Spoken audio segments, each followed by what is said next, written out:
It appears that Putin is doing everything he can to get out of peace negotiations. Yes, I'm going to call off the drones and we're going to have this peace agreement. Sure. By the way, there's a hidden Easter egg in my thumbnail. Tell me what it is without telling me what it is, without saying it clearly. Just show me that you know it. Put that in the comments below. Okay, so let's get on and start talking about what's going on here. We'll start with Sputnik. Sputnik is Russian state media, and here are their 5 top news stories of the day. I find that to be instructive because when you look at that, you kind of get a sense of what they're trying to project. Catch up on the 5 big news stories for today. So, U.S. is no longer the dominant power. Vice President J.D. Vance says the era of uncontested U.S. control over air, sea, and space and cyber war is over. Okay, but he didn't mean it like that. He just meant like we got to compete. China and it goes on without quoting. It looks like he's saying that China and Russia want to outpace the U.S. everywhere from orbit to supply chains to communication infrastructure. I didn't see his original point, but very often they confuse those kind of things and add their commentary to whatever is being said. And because there's no quote, you can't really tell. But he's not saying, hey, it's a great idea that, we have this bipolar or multipolar world.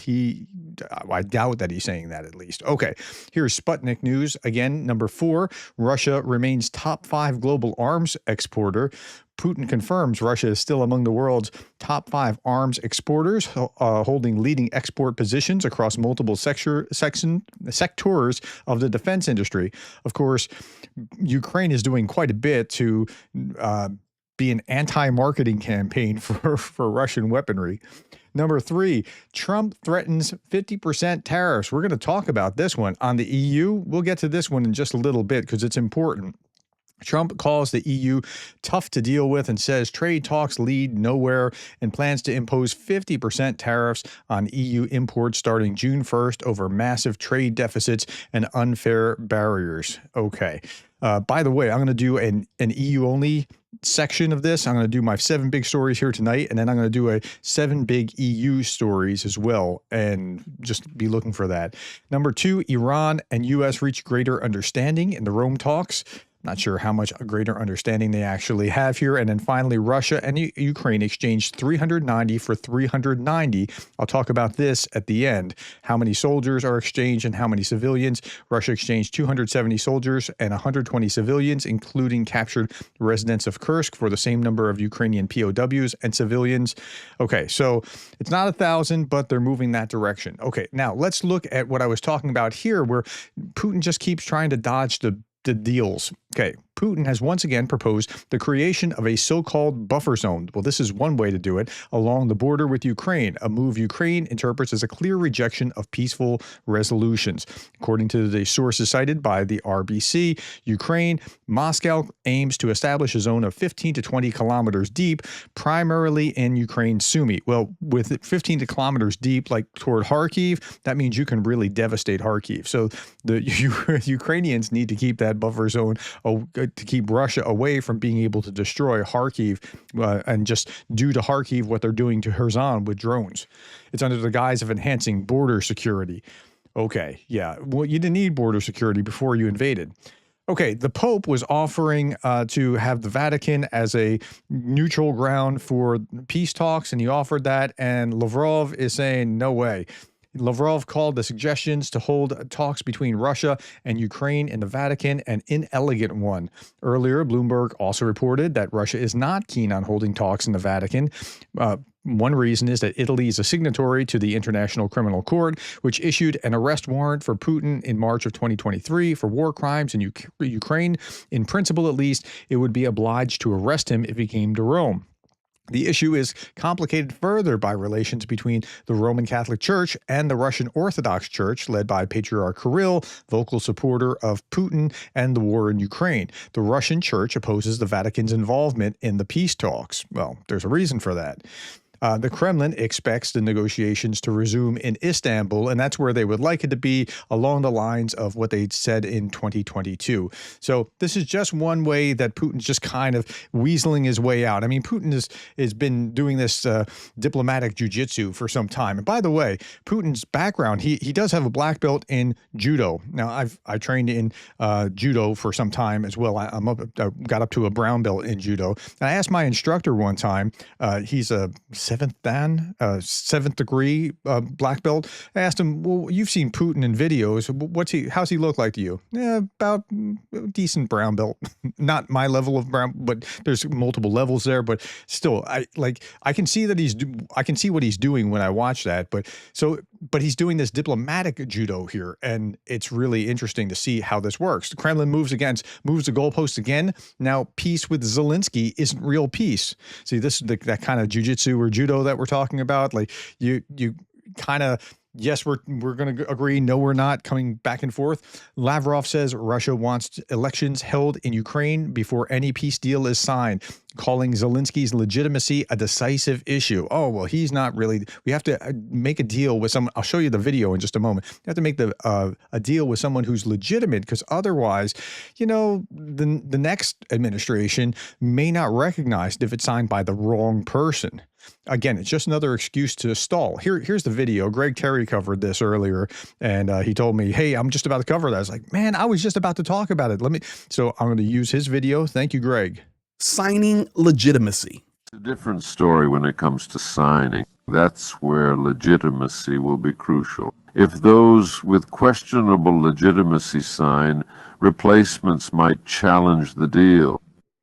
Oh, yeah. So if Zelensky signs, then when the next government goes in, the next president, they may question it. Yeah, that's not it at all. But this is some crazy diplomatic jujitsu. And whether it's Lavrov or whether it's Putin talking, it's all part of the same system. Okay, here's another thing that Lavrov was talking about that Greg covered as well. Yeah, it just continues. Now, let's talk about Russian speakers and the junta in Kyiv.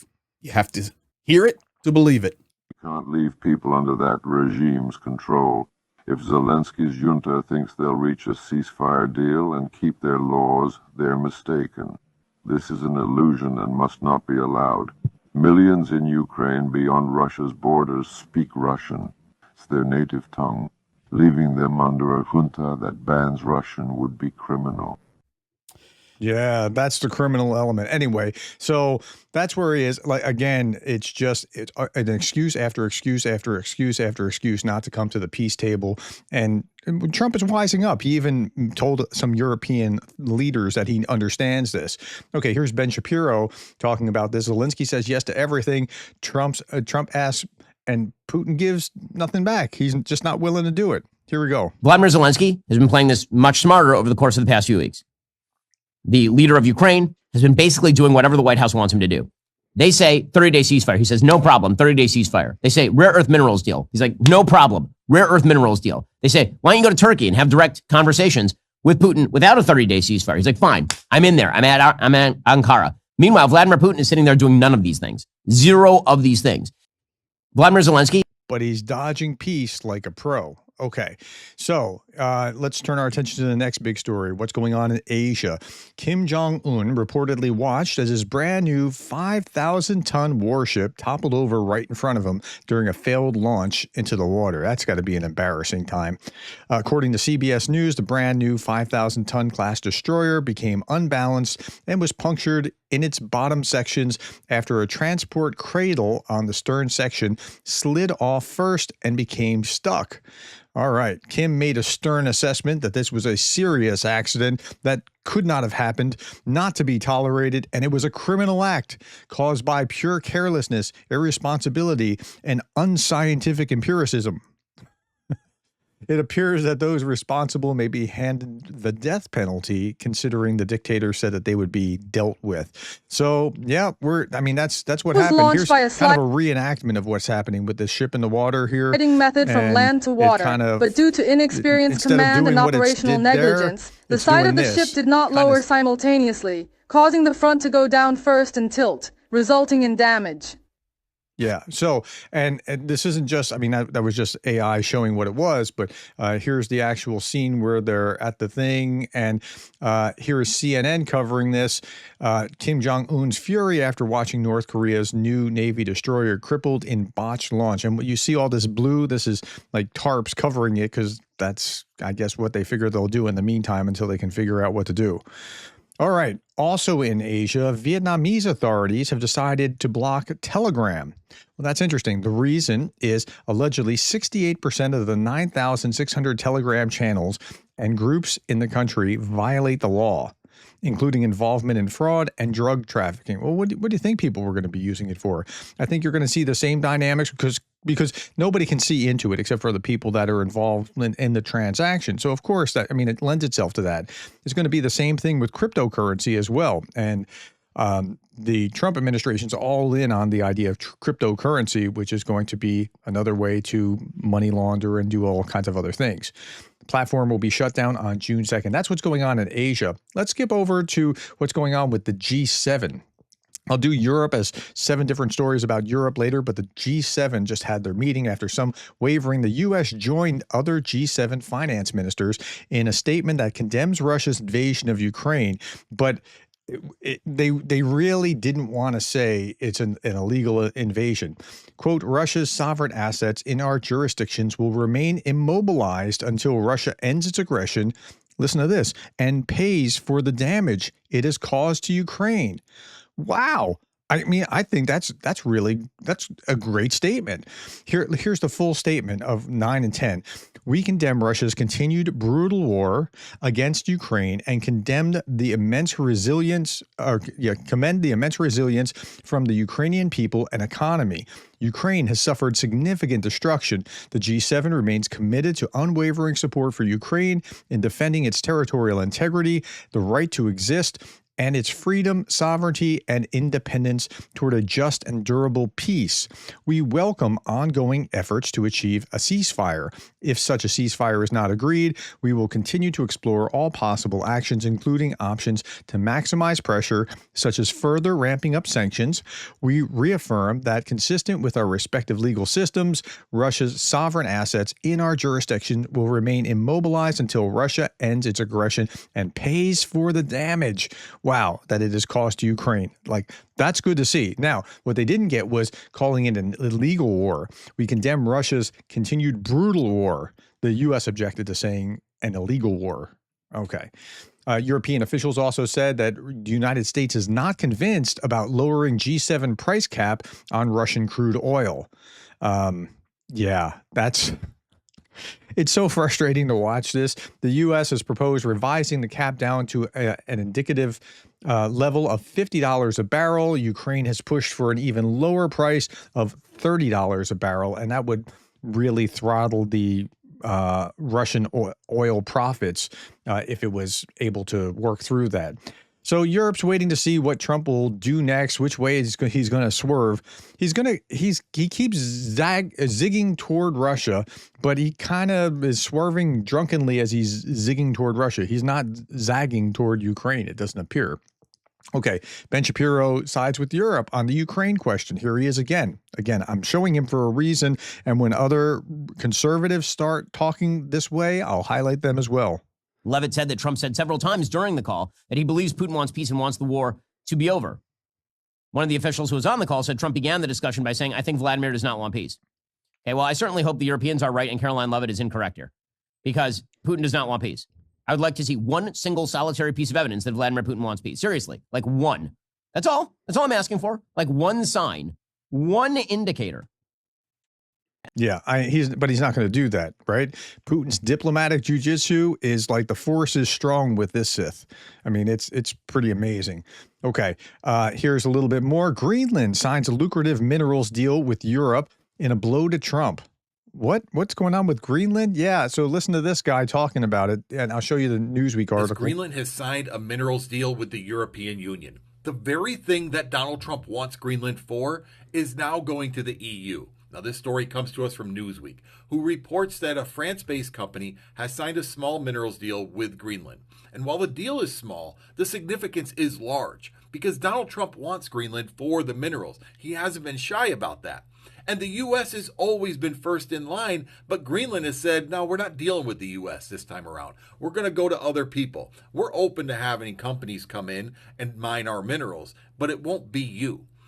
Yeah, I mean, he had all the wrong approach by doing it the way he did. Greenland has allowed a Danish-French consortium to mine rock, which is the key to a production of aluminum.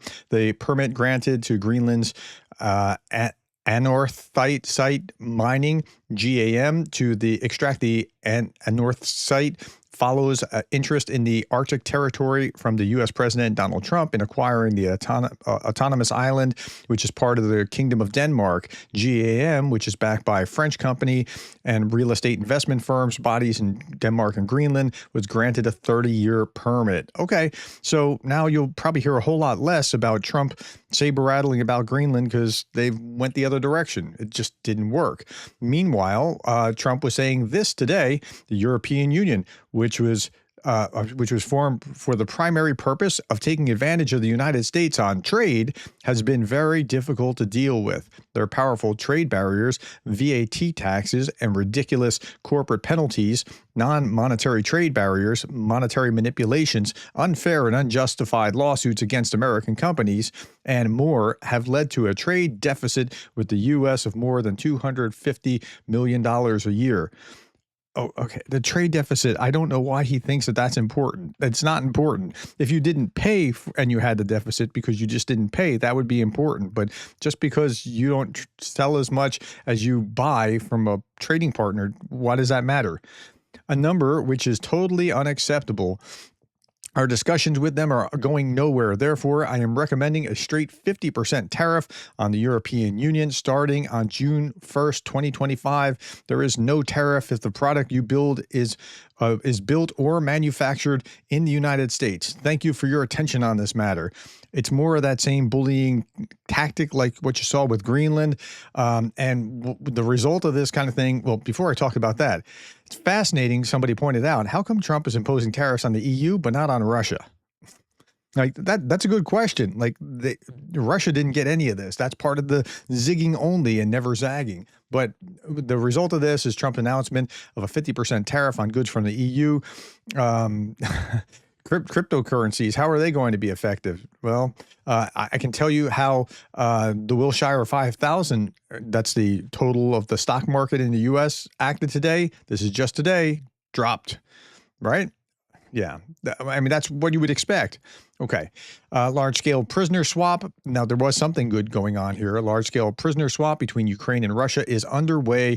Ukrainian source with knowledge of the matter told Radio Free Europe. And here's Trump posting this. A major prisoner swap was just completed between Russia and Ukraine. It will go into effect shortly. Congratulations to both sides on this negotiation. This could lead to something big. Okay. Well, I'm at least glad that he's trying to help with that. By the way, before I'm done, and I want to show you something else, one more thing before we're done. Thank you all, those of you who went out to Rumble and pushed, just subscribed here, because then people take something serious when they see more followers on Rumble. And I'm trying to spread. I'm on Rumble. I'm on Spotify, YouTube. I'm trying to spread this message further and farther. So thank you. And last little thing is I want to show you this. This was on Blue Sky. I'm on Blue Sky as well. And here you are. Prisoners returned home. Again, it's only 300 something, but 300 something still good. And they're working their way toward that 1,000. All right, that's all that I have for the 7 big stories. Look for 7 European stories later on today. And thank you for your time, the likes, the shares, and the subscribes. And thank you for being the kind of person that cares about Ukraine.